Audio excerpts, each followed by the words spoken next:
तो हेलो दोस्तों, आप सभी का स्वागत है रोजगार विद खुशी चैनल पर। मेरा नाम मनोज, मैं आप सभी का स्वागत करता हूं। तो आज जो हम पढ़ेंगे वो पढ़ेंगे दक्षिण भारत का इतिहास। तो हमने अभी तक जो जितने भी वीडियो पढ़े हैं वो हमने प्राचीन भारत के इतिहास के पढ़े हैं, लेकिन प्राचीन भारत के इतिहास के साथ साथ ही दक्षिण भारत का भी एक इतिहास है जो हमें देखने को मिलता है। उसे हम जो पढ़ेंगे वो दो खंडों में पढ़ेंगे आज। तो दो खंडों में देखते हैं कि जो हम देखते हैं ये जो दक्षिण भारत का इतिहास चल रहा था वो किस टाइम पर चल रहा था। तो हम देखते हैं सबसे पहले आए मौर्य वंश, मौर्य वंश के बाद गुप्त वंश, गुप्त वंश के बाद हमने जो पढ़ा वो हर्षवर्धन, और हर्षवर्धन के से पहले भी हमने काफ़ी वीडियो पढ़े हैं। तो एक मौर्य वंश आते हैं। मौर्य वंश के जो साथ साथ दक्षिण भारत में भी एक दक्षिण भारत का भी एक संगम वंश चलता है। तो संगम वंश के इतिहास को आज पढ़ने के लिए उसमें कौन कौन से वंश आए, तो आज जो हम पढ़ेंगे वो पढ़ेंगे। तो इसके बाद देखते हैं जो गुप्त वंश आता है। गुप्त वंश के बाद जो हर्षवर्धन के जो समकालीन जो भी वंश चलते हैं दक्षिण भारत में, तो उन वंशों को पढ़ेंगे। तो उन वंशों में कौन कौन से वंश चलते हैं, तो पल्लव, राष्ट्रकूट, चोल और भी चलते हैं, चालुक्य, तो उन्हें पढ़ेंगे। तो इन दक्षिण भारत के जो इतिहास है इसे दो खंडों में हम पढ़ेंगे। पहले पढ़ेंगे जो मौर्य वंश के समय जो संगम वंश दक्षिण भारत में चल रहा था, तो आज हम उसे पढ़ेंगे। तो चलो दोस्तों चलते हैं अपने चैप्टर की ओर। तो संगम युग, तो हमारा ये दक्षिण भारत का पहला वीडियो है, दक्षिण भारत का पहला वीडियो, और इसमें जो हम पढ़ेंगे वो पढ़ेंगे हम संगम युग। तो संगम, तो इसके परिचय के बारे में समझे तो संगम क्या था। तो संगम एक संस्कृत भाषा का शब्द था और जिसका अर्थ होता है सभा, सभा या गोष्ठी या परिषद। तो संगम जो शब्द है इसका जो अर्थ होता है वो सभा होता है या गोष्ठी होता है या परिषद होता है। तो ये संगम शब्द कहाँ से उत्पन्न होता है और किन किन परिस्थितियों में उत्पन्न होता है, तो आज उसे समझेंगे हम। तो संगम शब्द क्या है, संस्कृत का, और इसका अर्थ होता है सभा या गोष्ठी या परिषद। और जो संगम काल, तो संगम काल, अब इसको संगम काल भी कह सकते हैं। क्यों? क्योंकि हमने पढ़ा है जो लगभग 100 ईस्वी से लेकर के 300 ईस्वी के मध्य माना गया, जो संगम काल माना गया वो लगभग 100 ईस्वी से 300 ईस्वी के मध्य माना गया। और इसके बाद देखें दोस्तों, तो संगम एक तमिल कवियों की सभा थी। संगम एक तमिल कवियों की सभा थी जिसमें तमिल कवि जो जितने भी तमिल सभा थी, जो जितने भी तमिल कवि थे वो आपस में इकट्ठा होते थे और एक समायोजन का बुलाते थे और उसमें अन्य रचनाओं के बारे में वो करते थे। तो आज जो हम पढ़ेंगे उसे पढ़ेंगे। तो जितने भी तमिल कवि हुए उन्होंने साहित्यों की रचना की, और जो रचना प्रमुख हुई उन प्रमुख रचनाओं को भी पढ़ेंगे। जो संगम साहित्य प्रमुख थे उन्हें भी पढ़ेंगे जिनसे क्वेश्चन पूछे जाते हैं। तो संगम साहित्य कवियों के सभा थी जिसमें तमिल साहित्य की रचना की गई और जिसे संगम साहित्य कहा गया। तो जो संगम था वो तमिल, जितने भी हमने पढ़ा है कि जो दक्षिण भारत का इतिहास है उसमें ज़्यादातर तमिल का ही जोर रहा है। तो तमिल, जितने भी तमिल कवि थे वो एक आयोजन करते थे और एक आयोजन में जितने भी कवि आते थे उसमें सभा होती थी और सभा में जितने भी रचना प्रस्तुत की जाती थी उन रचनाओं के माध्यम से इस संगम को संगम साहित्य कहा गया है। तो कितने संगम साहित्य किए गए, संगम कितने किए गए, तो 3 किए गए। तो इसमें देखेंगे दोस्तों, पहले मैप के बारे में चलते हैं कि संगम युग में कितने वंश आए, और मैप से पढ़ेंगे हम उन्हें। तो जो हम जानते हैं दोस्तों, तो मैप पर हम देखते हैं तो एक विंध्याचल पर्वत है। विंध्याचल पर्वत भारत को 2 भागों में बांट देता है, ऊपर उत्तर भारत और नीचे दक्षिण भारत। तो दक्षिण भारत के हम वंशों को आज पढ़ेंगे। तो दक्षिण भारत में देखते हैं दोस्तों, तो एक ये जो है केरल की साइड पर जो मालाबार तट है यहाँ था एक चेर वंश, और चेर वंश, और यहाँ पढ़ते हैं दोस्तों तो जो तमिलनाडु के निचले भाग पर है, निचले भाग पर वहाँ था एक पांड्य वंश, और तमिलनाडु के दूसरे छोर पर, ऊपरी छोर पर कौन सा था, तो वहाँ था चोल वंश। अब इन तीनों वंशों को पढ़ते हैं दोस्तों। तो पहले ये था कोरोमंडल तट पर, और ये था मालाबार तट पर, और ये था कोरोमंडल तट पर। तो इनसे जो क्वेश्चन बनते हैं दोस्तों, तो इनसे क्वेश्चन बनते हैं इनका प्रतीक क्या था, राष्ट्रीय चिन्ह क्या था। तो जो चेर वंश थे उनका था धनुष, और दूसरे थे चोल वंश उनका था बाघ, और जो पांड्य थे उनका था मछली। अब पांड्य इसलिए महत्वपूर्ण है दोस्तों, जितने भी संगम बुलाए गए, 3 संगम बुलाए गए, तो वो पांड्य राजाओं के नेतृत्व में बुलाए गए। अब पांड्य राजाओं के नेतृत्व में बुलाए गए, तो पांड्य राजाओं के संरक्षण में तीनों संगमों का आयोजन किया गया। तो लगभग बताया जाता है कि लगभग जितने 197 राजा, 197 राजाओं के जो संगम, तीनों संगम हुए, लगभग 197 राजाओं का आदान प्रदान होता रहा। और इसमें जितने भी कमी आए, जो ये संगम कब तक चले, तो ये लगभग 1100 ईस्वी से 300 ईस्वी के मध्य चले, और इसमें लगभग 9000 कवियों ने भाग लिया। और जितने भी मतलब लगभग ये जो संगम काल था ये 1000 ईस्वी, 1000 वर्ष तक चला।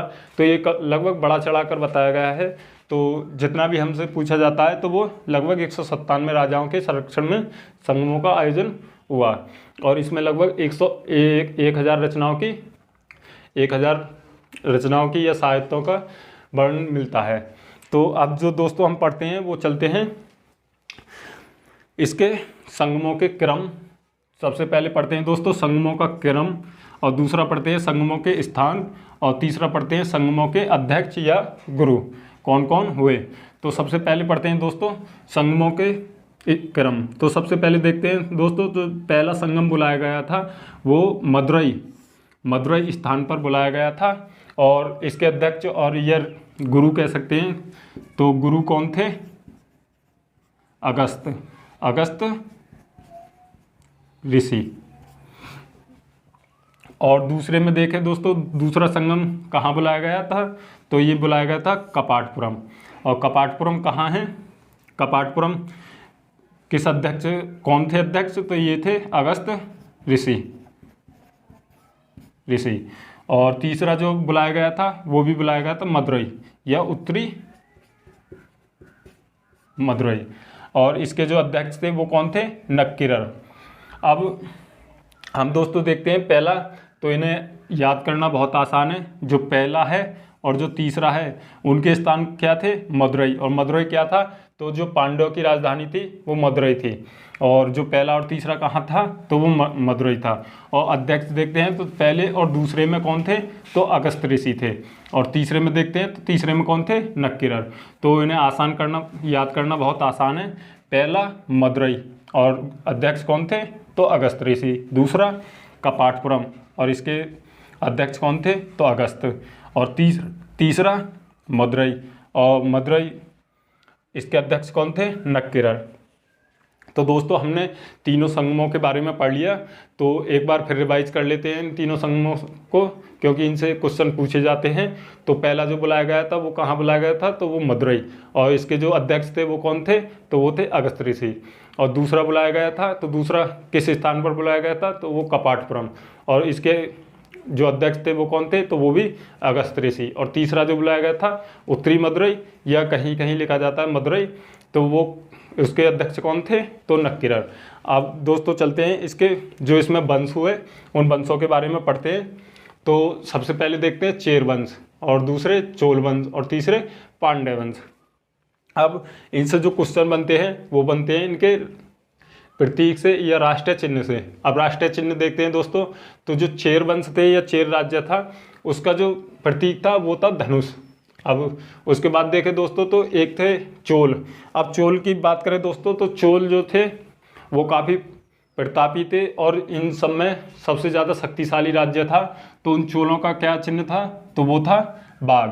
अब पांडवों की देखें तो पांडवों का जो राष्ट्रीय चिन्ह था वो था मछली। अब इन चिन्हों से क्वेश्चन पूछे जाते हैं, लेकिन इन्हें याद करना भी आसान है। अब देखते हैं दोस्तों, ये है धनुष, और इसके सामने है 2 शिकार। अब 2 शिकार कैसे हैं? पहला है बाघ और दूसरा है मछली। तो जो धनुष है वो चेर है, जो केरल तट पर है या मालाबार तट पर है, और जो बाघ है वो तमिलनाडु के ऊपरी भाग पर है, और तमिलनाडु के निचले भाग पर कौन है? पांडे, जो मछली है उनका राष्ट्रीय चिन्ह। तो ये याद करना बहुत आसान है। अब चलते हैं दोस्तों इन वंशों की तरफ। तो पहले देखते हैं चेर वंश। चेर वंश से ज़्यादा क्वेश्चन नहीं पूछे जाते, ज़्यादातर संस्थापक से ही क्वेश्चन पूछे जाते हैं, तो वो देख लेते हैं। तो चेर वंश का राष्ट्रीय चिन्ह क्या है? धनुष। अब इसमें देखते हैं दोस्तों सबसे प्रतापी शासक कौन था? तो सैनगुटवन। अब सैनगुटवन से एक और क्वेश्चन पूछा जाता है कि सैनगुटवन ने अपने राज्य में एक कन्यगी पूजा की प्रथा चलाई थी, और कन्यगी पूजा को पत्नी पूजा या सती पूजा के नाम से भी जाना जाता है। तो ये पूजा किसने चलाई थी, ये प्रथा किसने चलाई थी? तो सैनगुटवन ने।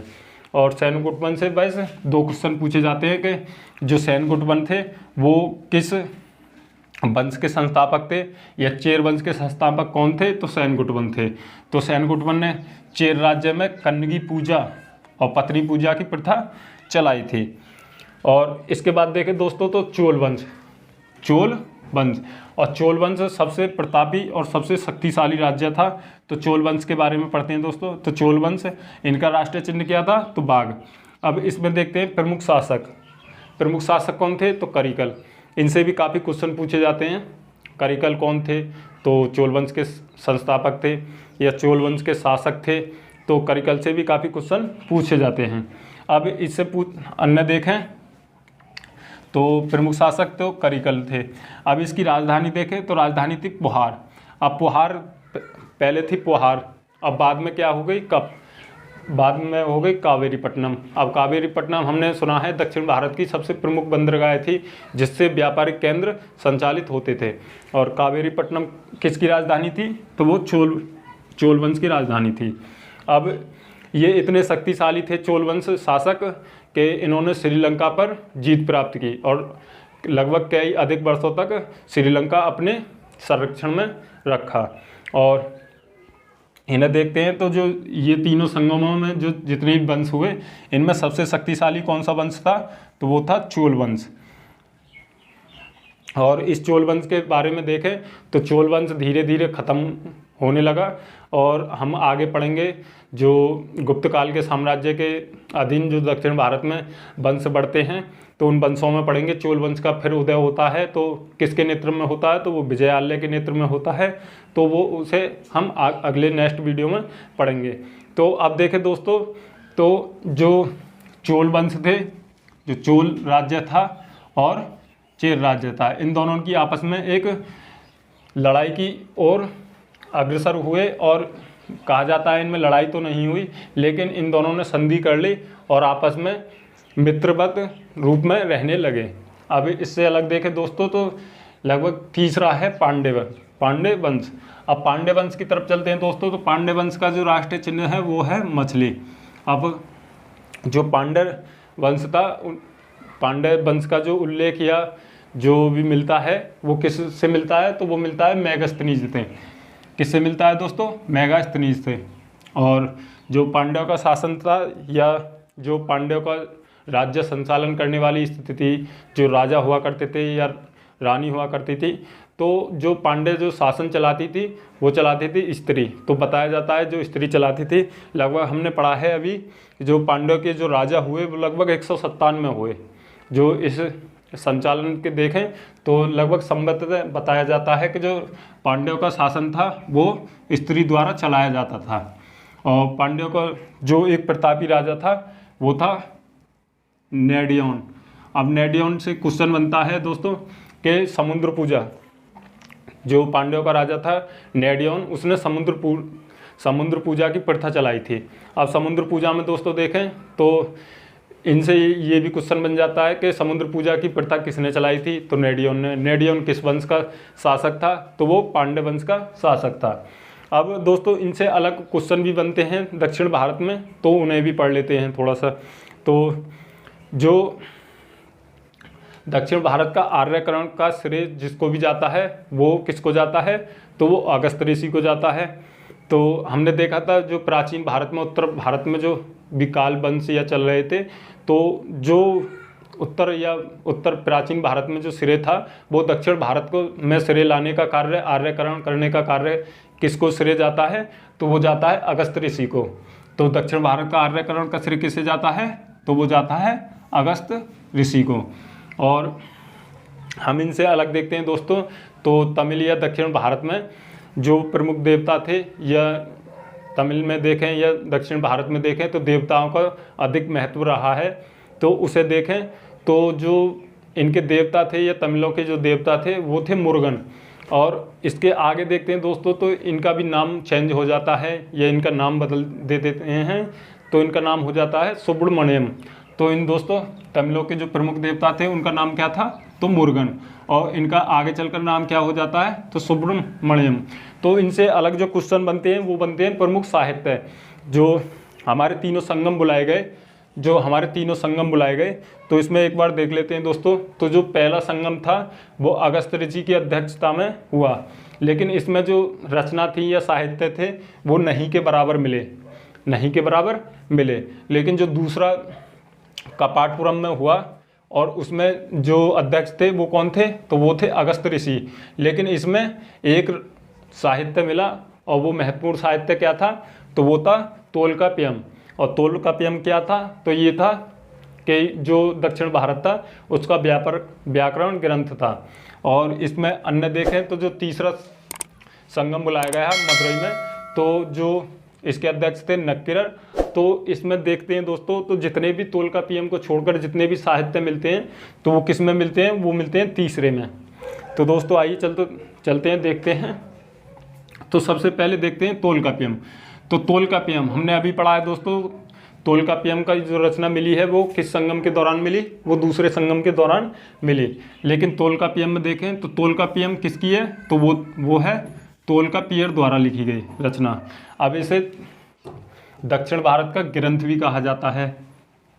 और इसके बाद देखें दोस्तों तो एक है शिल्पाधिकारम, दूसरी है शिल्पाधिकारम, और इसके जो रचनाकार या कवि हैं वो हैं इलंगो अडिगल। तो इसमें क्या दर्शाया गया है दोस्तों, तो इसे देखते हैं। तो एक व्यापारी है उसका नाम है कोवलन, और उसकी एक पत्नी है उसका नाम है कन्नगी, और एक नर्तकी है और नर्तकी का नाम है माधवी। तो इसके जो व्यापारी है इसके त्रिकोण जो प्रेम संघ है इसको दर्शाया गया है इसमें। तो किस में दर्शाया गया है उसे, तो इसमें दर्शाया गया है शिल्पाधिकारम में। और इसके बाद देखें दोस्तों तो जो सेनगुटवन है, वो शिल्पाधिकारम पुस्तक से ही प्रसन्न होकर उन्होंने कन्नगी पूजा या पत्नी पूजा की शुरुआत की थी। और इसके बाद देखें दोस्तों तो एक है तिरुवल्लुवर, और तिरुवल्लुवर की रचना किसने की है, तो वो की है तिरुवल्लुवर ने। और कुराल की भी रचना किसने की है, तो तिरुवल्लुवर ने। अब तिरुवल्लुवर और कुराल, तो इसकी रचना किसने की है, तो तिरुवल्लुवर ने। और कुराल एक साहित्य रचना है, तो इसे क्या कहा जाता है, तमिल जो दक्षिण भारत का इसे या तमिल साहित्य का बाइबल कहा जाता है इसे। तो हमारी जो नेक्स्ट वीडियो आएगी वो आएगी जो दक्षिण भारत के जो गुप्त काल के दौरान जो भी वंश दक्षिण भारत में आते हैं तो उस पर आएगी। कौन कौन से वंश आते हैं, जैसे देखें तो पांड्य नहीं तो चोल आते हैं, राष्ट्रकूट आते हैं, चालुक्य आते हैं, तो उन्हें पढ़ेंगे दोस्तों। तो ये वीडियो आपको अच्छी तरह समझ में आई होगी। तो लगभग 1-2 वीडियो और आएगा और बाकी प्राचीन भारत को ख़त्म किया जाएगा और मध्यकालीन भारत की ओर बढ़ेंगे हम। तो इस वीडियो को शेयर करें, लाइक करें और सब्सक्राइब करें। तो थैंक यू दोस्तों।